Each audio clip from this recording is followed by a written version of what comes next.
Merchant of Venice, Act 3, Scene 2. After the unsuccessful trials of Morocco and Aragon, this scene shows Bassanio triumphing in the lottery of the caskets. Portia is ecstatic and fears the excessive blessing and joy that the occasion has brought. There is further joy with Gratiano and Nerissa revealing their love and wish to marry. But Celerio arrives with news of the loss of Antonio's ships. Disrupting the happy atmosphere of Belmont, Portia offers all help and calls for the marriage ceremony to be performed at once so that Bassanio can leave for Venice without further delay. Portia, I pray you, tarry. Pause a day or two before you hazard, for in choosing wrong, I lose your company, therefore forbear a while. There is something tells me, but it is not love. I would not lose you, and you know yourself. Hate counsels not in such a quality, but least you should not understand me well. And yet a maiden hath no tongue, but thought I would detain you here some month or two. Before you venture for me, I could teach you how to choose right, but then I am forsworn. So will I never be. So may you miss me, but if you do, you will make me wish a sin that I had been forsworn. Beshrew your eyes that they have overlooked me and divided me. One half of me is yours, the other half yours. Mine own, I would say, but if mine, then yours, and so all yours. Oh, these naughty times put bars between the owners and their rights. And so, though yours, not yours, prove it so. Let fortune go to hell for it, not I. I speak too long, but this to peace the time, to wake it, and to draw it out in length, to stay you from election. Bassanio, let me choose, for as I am, I live upon the rack. Portia, upon the rack, Bassanio, then confess what treason there is mingled with your love. None but that ugly treason of mistrust which makes me fear the enjoying of my love. There may as well be amity and life. Tween snow and fire is treason and my love. Portia, but I fear you speak upon the rack, where men in force do speak anything. Bassanio, promise me life, and I'll confess the truth. Portia, well then, confess and live. Bassanio, confess and love had been the very sum of my confession. O happy torment, when my torturer doth teach me answers for deliverance. But let me to my fortune and the caskets, curtain drawn from both the caskets. Portia, away then, I am looked in one of them. If you do love me, you will find me out. Nerissa and the rest stand all aloof. Let music sound while he doth make his choice. Then, if he lose, he makes a swan-like end, fading in music that the comparison may stand more proper. My eye shall be the stream, and watery deathbed for him. He may win, and what is music then? Then music is even as the flourish when true subject bow to a new crowned monarch. Such it is as are those dulcet sounds in break of day that creep into the dreaming bridegroom's ear and summon him to marriage. Now he goes with no less presence, but with much more love than young Alcides when he did redeem the virgin tribute paid by howling Troy to the sea monster. I stand for sacrifice. The rest aloof are the Dardanian wives with bleared visages, come forth to view the issue of the exploit. Go, Hercules, live though I live, live thou I live, with much more dismay I view the fight than thou that makest the fray. Music whilst Bassanio comments on the caskets to himself. Song. Tell me where is fancy bread, or in the heart, or in the head? How begot, how nourished? Reply, reply. It is engendered in the eyes, with gazing fed and fancy dies. In the cradle where it lies, let us all ring fancy's knell. I'll begin it ding dong bell. All ding dong bell. So may the outward show belies themselves. The world is still deceived with ornament. In law, what please so tainted and corrupt, but being seasoned with a gracious voice, obscures the show of evil. In religion, what damned error, but some sober brow will bless it and approve it with a text, hiding the grossness with fair ornament. There is no voice so simple but assumes some mark of virtue on his outward parts. How many cowards whose hearts are all as folds as the stairs of sand wear yet upon their chins the beards of Hercules and frowning Mars, who inward searched have livers white as milk, and these assume but Waller's excrement to render them redoubted. Look on beauty, and so shall see this purchased by the way, which therein works a miracle in nature, making them tightest that we are most of it. So are those crisped, snaky, golden locks which make such wanton gambols with the wind. Upon supposed fairness, often known to be the dowry of a second head, the skull that bred them in the sepulchre, thus ornament is but the gilded shore to a most dangerous sea.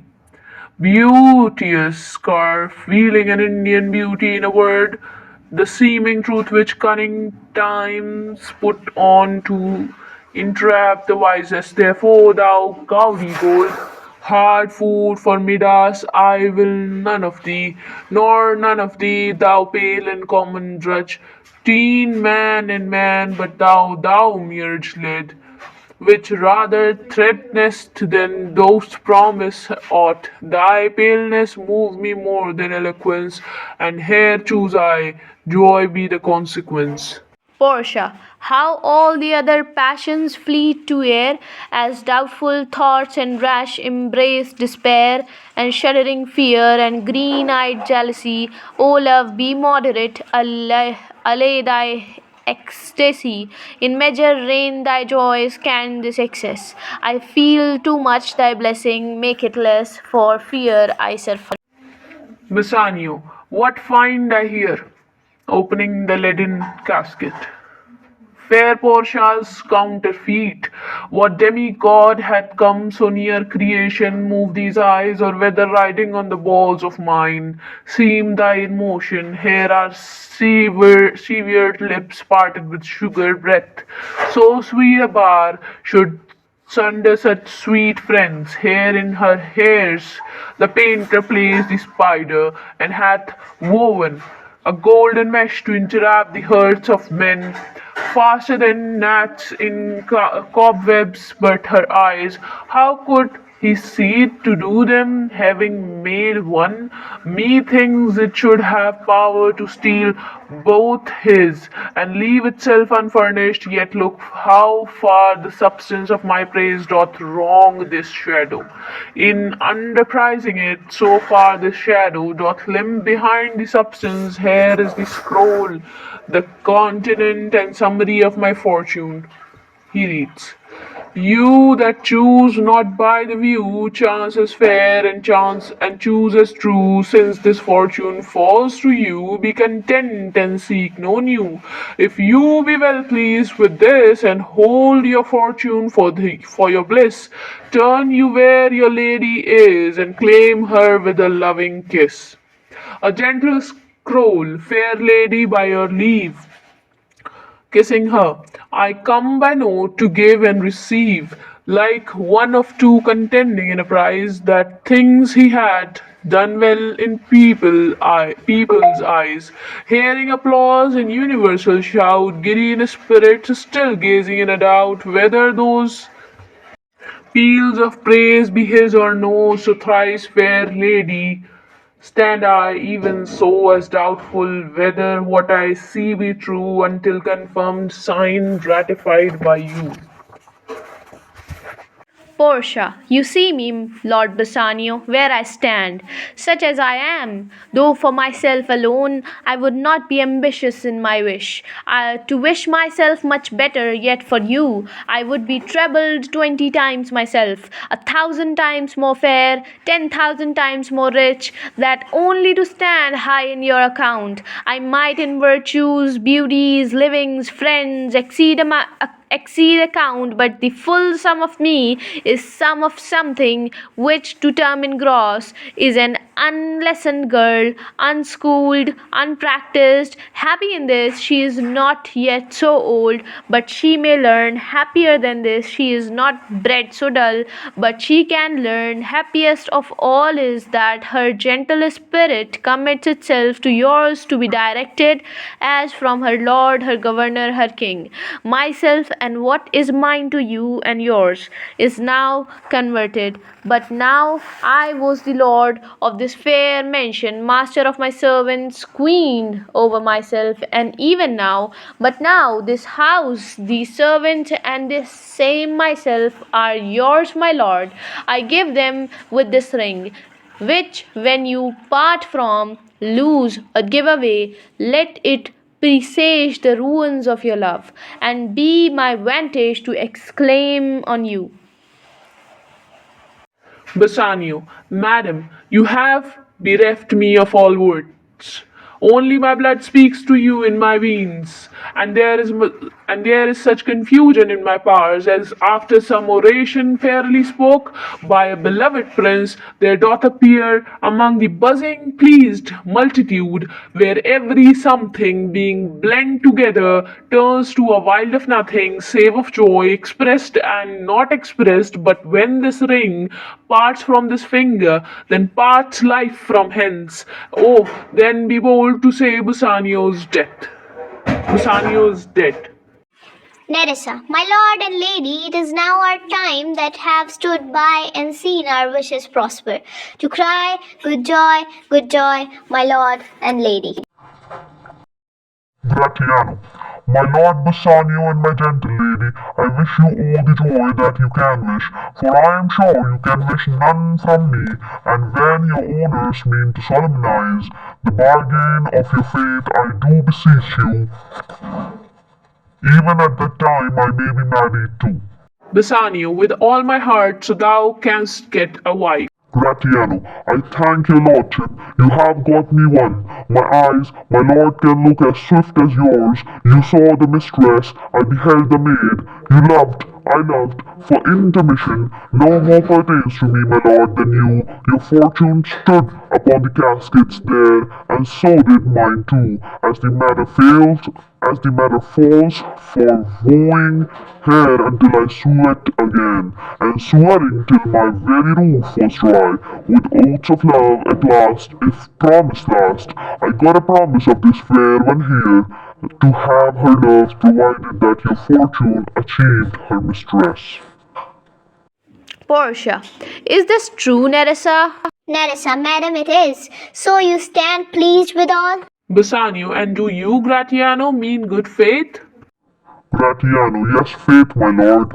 Bassanio, our fields shall be much honored in your marriage.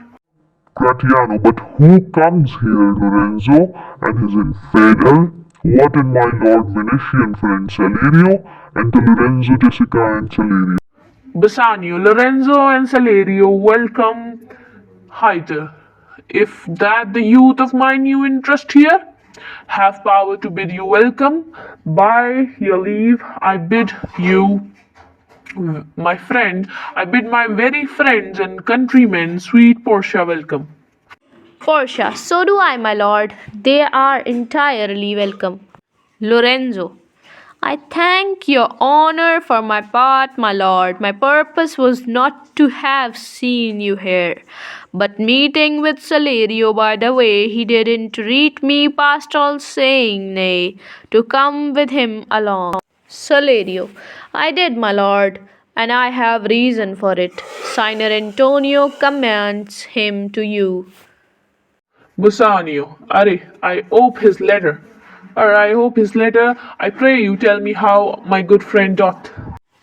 Salerio, not sick, my lord, unless it be in mind, nor well unless in mind. His letter there will show you his state. Gratiano, Nerissa, cheery and stranger, bid her welcome. Johann Salerio, what's the news from Venice? How doth that royal merchant good Antonio? I know he will be glad of our success. We are the Jasons, we have won the fleece. Salerio, I would you had won the fleece that he hath lost. Portia, there are some shrewd contents in yon same paper that steals the color from Bassanio's cheek. Some dear friend dead, as nothing in the world could turn so much the constitution of any constant man. What worse and worse, with leave, Bassanio, I am half yourself, and I must freely have the half of anything that this same paper brings you. Bassanio, oh sweet Portia, here are a few of the unpleasant words that ever bloated paper. Gentle lady, when I did first impart my love to you, I freely told you all the wealth I had ran in my veins. I was a gentleman, and then I told you true. And yet, dear lady, rating myself at nothing, you shall see how much I was a braggart. When I told you my state was nothing, I should then have told you I have engaged myself to a dear friend, engaged my friend to his mere enemy to feed my means. Here is a letter, lady. The paper has the body of my friend, and every word in it a gaping wound, issuing life blood. But is it true, Salerio? Have all his ventures failed? What not one hit? From Tripolis, from Mexico and England, from Lisbon, Barbary and India, and not one vessel escaped the dreadful touch of merchant marrying rocks. Salerio, not one, my lord. Besides, it should appear that if he had the present money to discharge the Jew, he would not take it. Never did I know a creature that did bear the shape of men, so keen and greedy to confound a man. He plies the Duke at morning and at night, and doth impeach the freedom of the state. If they deny him justice, 20 merchants, the Duke himself, and the magnificos of greatest port have all persuaded with him, but none can drive him from the envious plea of forfeiture, forfeiture of justice and his bond. Jessica, when I was with him, I have heard him swear to Tubal and to Chus, his countrymen, that he would rather have Antonio's flesh than 20 times the value of the sum that he did owe him. And I know, my lord, if law, authority, and power deny not, it will go hard with poor Antonio. Portia, is it your dear friend that is thus in trouble? Bassanio, the dearest friend to me, the kindest man, the best conditioned and unwearied spirit in doing courtesies, and one in whom the ancient Rome honor more appears than any that draws breath in Italy. Portia, what sum owes he the Jew? Bassanio, for me 3,000 ducats. Portia, what? No more? Pay him 6,000 and deface the bond, double 6,000 and then treble that, before a friend of this description shall lose a hair through Bassanio's fault. First go with me to church and call me wife, and then away to Venice to your friend, for never shall you lie by Portia's side. With an unquit soul you shall have gold to pay the petty debt 20 times over. When it is paid, bring your true friend along. My maid Nerissa and myself, meantime, will live as maids and widows. Come away For you shall hence upon your wedding day bid your friends welcome, show a merry cheer. Since you are dear bought, I will love you dear, but let me hear the letter of your friend. Bassanio reads, Sweet Bassanio, my ships have all miscarried. My creditors grow cruel. My state is very low. My bond to the Jew is 4 feet, and since in paying it, it is impossible I should live. All debts are cleared between you and I. If I might but see you at my death. Notwithstanding, use my pleasure. If your love do not persuade you to come, let not my letter. Portia, O love, dispatch all business and be gone. Bassanio, since I have your good leave to go away, I'll make haste. But till I come again, no bed shall ever be guilty of my stay, no rest to be interposed twixt us twain.